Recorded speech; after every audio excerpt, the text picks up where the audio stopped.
G'day to all my friends and family, and welcome to this episode of Jim's 5am Club.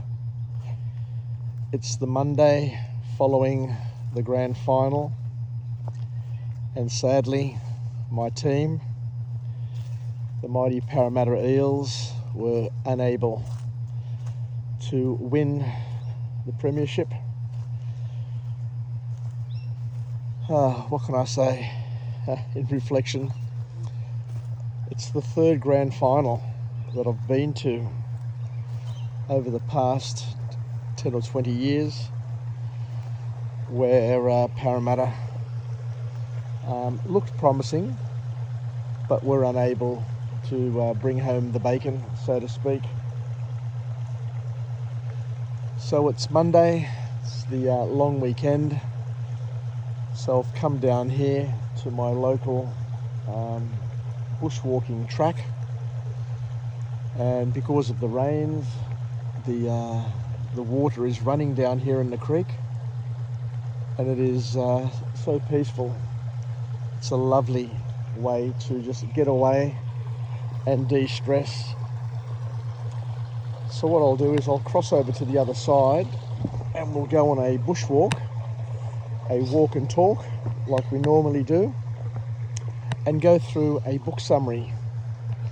We'll go through yet another book summary, and today's book summary is entitled Enlightenment Now by an author known as Steven Pinker. So what is this book all about?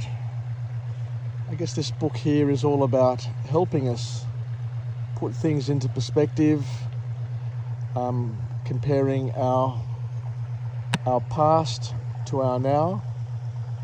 And this author here has a number of interesting perspectives to share with us, I guess, to help us understand things and to see that the best time in the history of mankind, from a number of different aspects, is actually now. So the author kicks off the book with an observation where he says that there can be no question of which was the greatest era for culture. The answer has to be today, until, of course, it's superseded by tomorrow.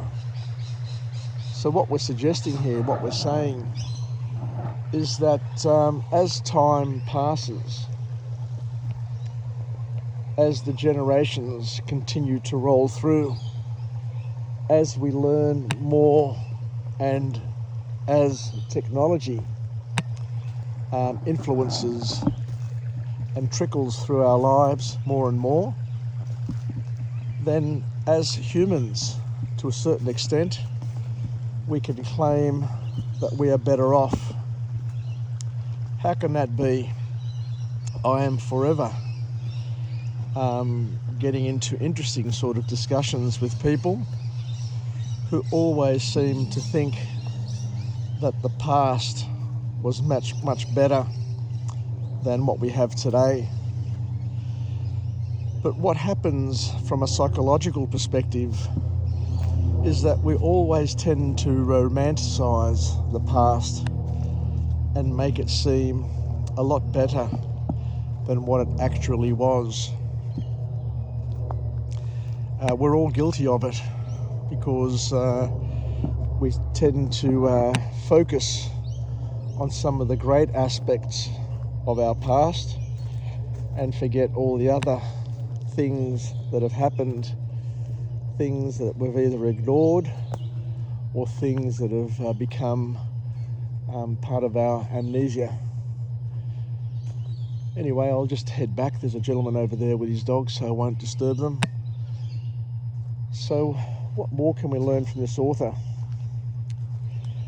The author here talks about the fact that we're living in a world now which is basically instantaneous in terms of the amount of messaging and the connection that we can have with each other and with other people who we may never get to meet in person. Because today we have plenty of ways of exchanging messages and communicating all around the world instantaneously. You don't have to think about it. I am here, you are somewhere else, and this video, this vlog that I'm putting together now can reach people who I may never get to meet or ever get to know.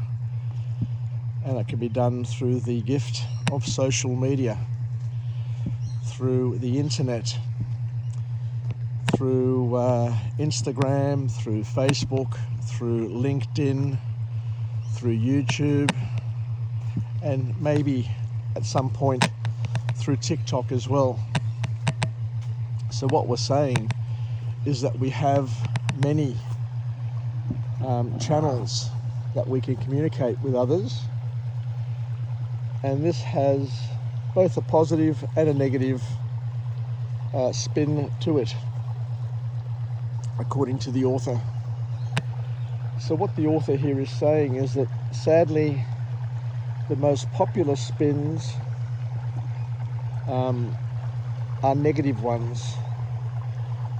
So media, social media, newspaper media, television, and all the electronic media tend to focus on negativity, anxiety and fear, because it plays on our ancient instincts. So sensationalist headlines grab us right in the gut, and we are forced to click and to follow through that little track. So there are some positives and there are some negatives, but without a doubt, from a social and from an economic perspective, the world today is a much better place than what it has ever been at any point in the past. And that is because of enlightenment. It's because of education. It's because of the ability for us to share instantaneously with other people information.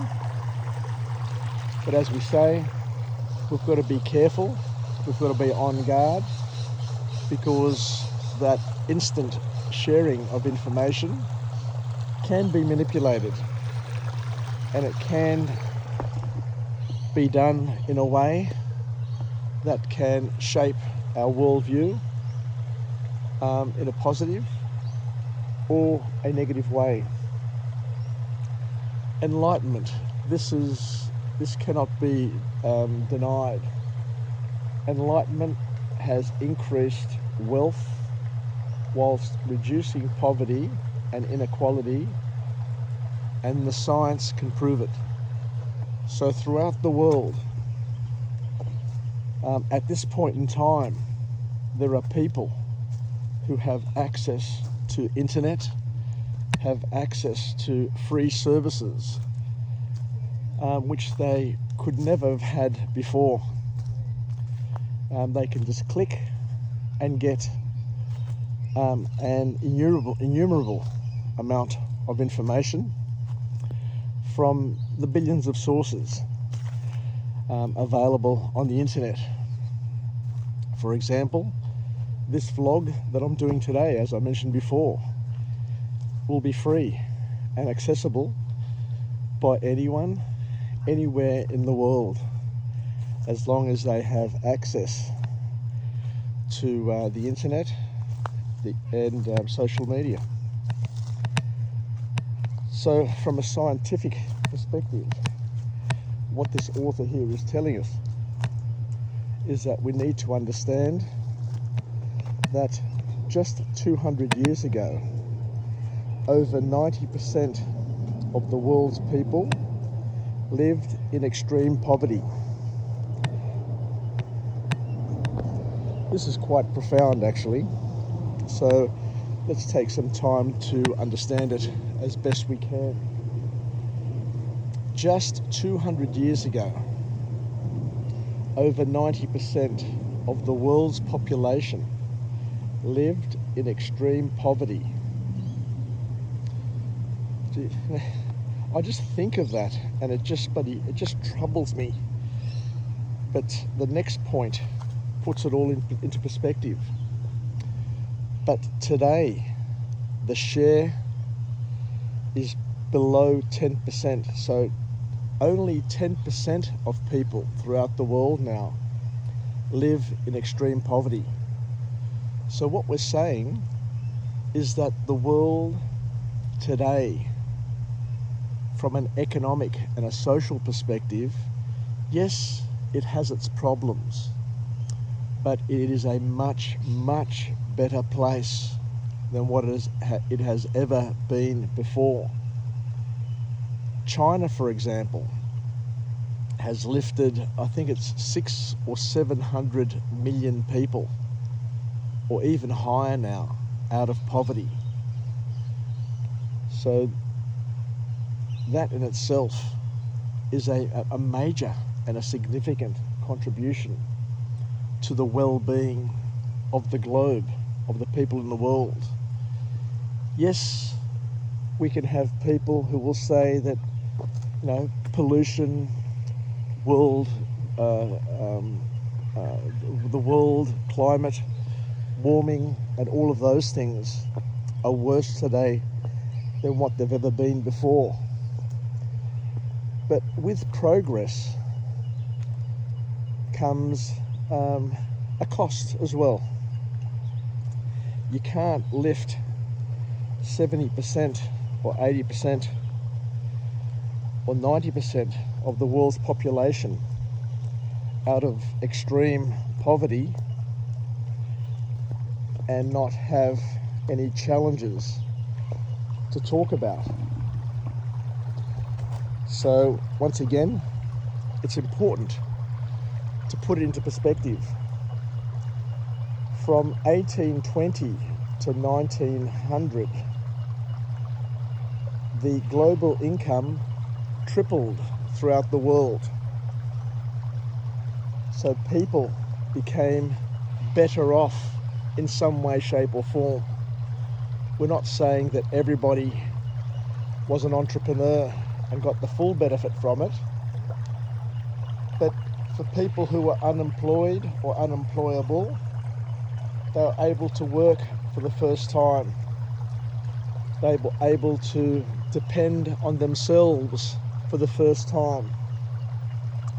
And they were able to make a future for them and their families for the first time without having to depend on others or to live with no hope at all. So what the author here is saying is that, once again, from 1820 to 1900, global income tripled, and 50 years later it tripled again, and again in 1984. Poor countries have been able to double their income every 18 years, and richer countries have been able to double their income every 35 years. So when people talk about the BS that only the rich get richer, it is absolute nonsense, because history, because science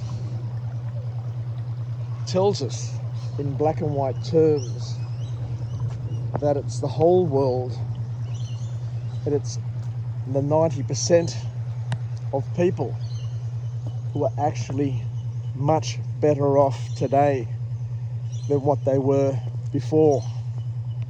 And the improvements are happening to the people who are the poorest, not the richest.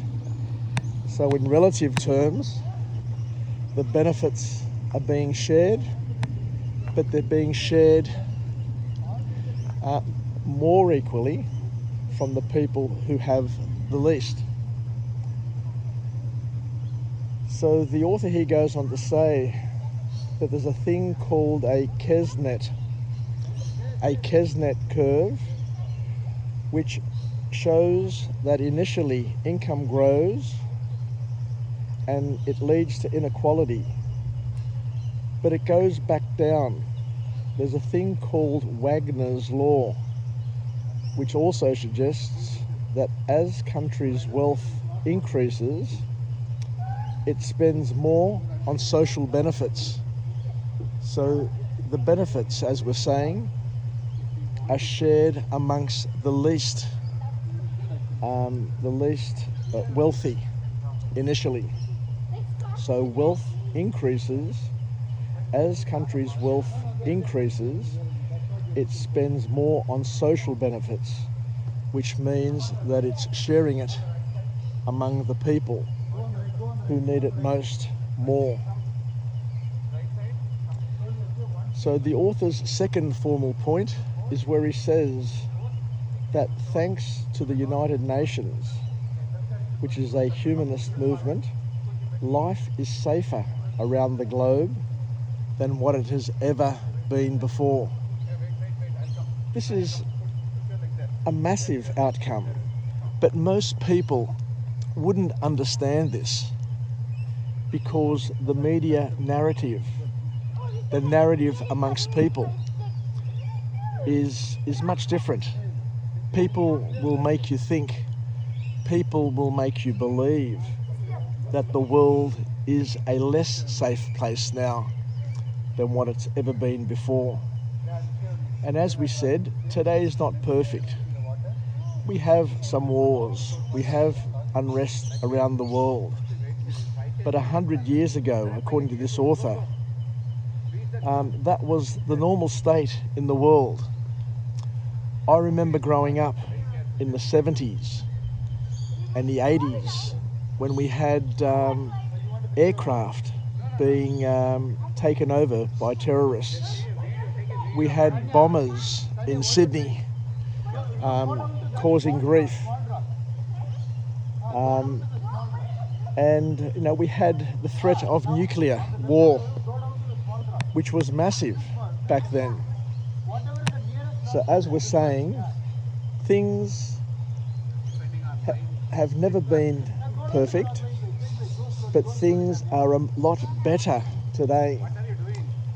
The media will focus on terrorism, but in terms of the number of deaths that terrorists have caused throughout the world, it far outweighs the media message. Makes it look a lot worse than what it actually is. So in World War II, for example, we've got a war in Russia now and an impact on Ukraine. But during World War II, to put it into perspective, 60 million people lost their homes. Today, there are fewer accidents, fewer natural deaths, fewer crimes and fewer wars, and less political oppression than what there ever was in the past, even though the media will make you believe otherwise.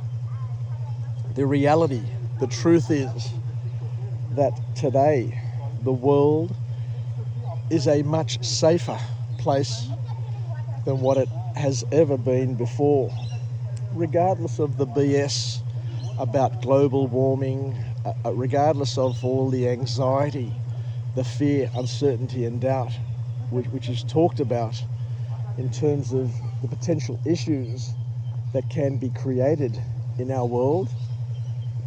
The reality is that is not that's a third world, that's a first world sort of problem. People are living much better, much safer, have access to a better world, a better life today than at any time in the past. And I just keep on harping on it because people don't get it. People don't understand that technology that communication, that the wealth that is being created in the world has made the world a better place today than what it's ever been before. Now, just think about it. My children, your children, our grandchildren will have access to information, will have access and the ability to travel to places that the kings and queens of the past could never have hoped to go and see and experience. They will have access to cuisines, they will have access to experiences that in the past only the most wealthy people could have actually dreamt of partaking in.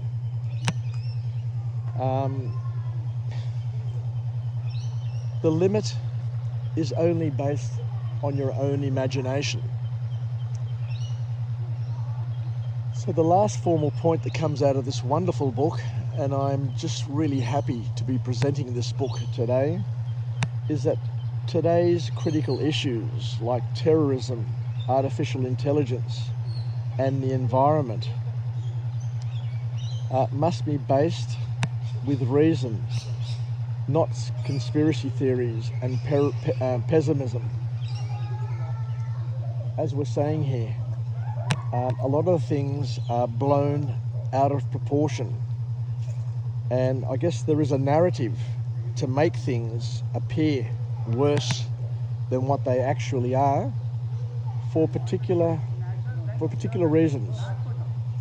The number of people that I know who have been sucked into conspiracy theories, making something out of nothing, twisting the truth to make things appear to be political, when in many ways they're just an act of random outcomes. There are things that just happen, and those things that just happen, people want to somehow put or place a sinister meaning to them, suggesting that the government or some particular political structure are doing it on purpose to control people. When we look back over the past couple of years with the pandemic, the number of things that were suggested, the number of things that were talked about, just think about your own social circle and the fears that people had. The fears around the vaccine, the fears around all of the things that surrounded the conspiracy theories are just mind-boggling. It's only now that we realise that a lot of that sort of stuff was all BS. But we'll move on. So the other interesting thing that the author talks about here in this book is that the media doesn't report on certain items because they prefer the fear, uncertainty and doubt. They absolutely love sensationalizing things and turning things into bigger and uglier things than what they actually are. And as we said before, the reality is that getting killed by a terrorist attack has a much less probability than getting stung by a bee or being hit by lightning. So things, as we've said, have been blown way out of proportion. And this happens because we've got instant messaging, because we can reach out to lots and lots of people instantly. This, as we said before, has an advantage, but it also has a disadvantage, because it can be manipulated by people who are conspiracy theorists, by people who are spin doctors, by people who are wanting to take certain things and shape them into messages, to shape them into worldviews that are going to have a political sort of twist to it. But the bottom line, according to this author, the powerful message coming from this beautiful book is that the world as we know it today, the world as we live it today, is a much, much better place than what it's ever been before. And as we said, there is a tremendous amount of wealth being shared throughout the world, throughout the nations, and the amount of poverty, the amount of, or the number of people who are living without are much fewer today than what they've ever been before. So I guess the important message is to spread the word, and to spread the word that whatever we're doing across the globe, and I reiterate and say that I appreciate and I agree that things are not perfect. But guess what? Things have never ever been perfect. But we are much better off now than what we have ever been before. And we have a basis, we have a baseline. We have an opportunity to build on this and to leverage from this to continue to create better outcomes for ourselves, for our families, and for future generations. We have massive benefits in terms of technology that can improve our lives and future generations' lives. We have a significant investment in IT, in artificial intelligence, in medicines, you name it, across the board.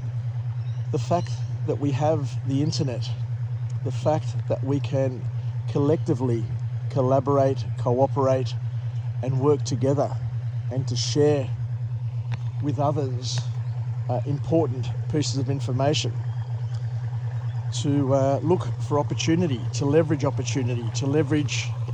the intelligence throughout the globe, is something that can work for our collective benefit.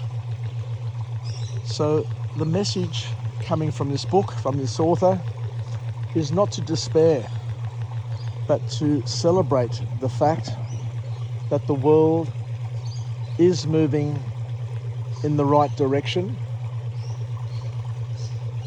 We just need to make sure that we stay on a good track and that we continue to express the values of democracy, free speech, welfare, and all of the other things that are going to help people experience a better today and a better tomorrow. So thank you once again for joining me on this episode of Jim's 5am Club. I'm in a serene, a beautiful place at the moment. If you want to continue to follow my vlogs, you're most welcome to follow me on my YouTube channel. You can find my YouTube channel in the bio on this vlog that I'm currently doing. And as I say to people, I've published, I've authored over 1,400 episodes in English, and I've got about 60 in Greek. And my role, as I see it, my passion is to live, learn, and pass it on. So what I do whenever I can is I take book summaries and I express them, I share them, I add to them, I complement them and supplement them with my own experiences. And because I've done over 1,000 books, I'm able to add and complement the vlogs with knowledge that I've picked up from other authors and from other books. Hence, I'm able to add value to the authorship from this particular, or each particular vlog or book summary that I do. I'm able to take their learning, their perspective, and also add the various perspectives that I've picked up from other authors and other books. Anyway, take care. Have a good afternoon. Commiserations to my Eels friends on yesterday's loss. Congratulations to my Penrith Panther friends for their second successive premiership in a row. And I look forward to seeing what happens next year. Can Penrith go 3 in a row, or can somebody stop them in their tracks? Take care, look after yourself, and I look forward to catching you again. Bye for now.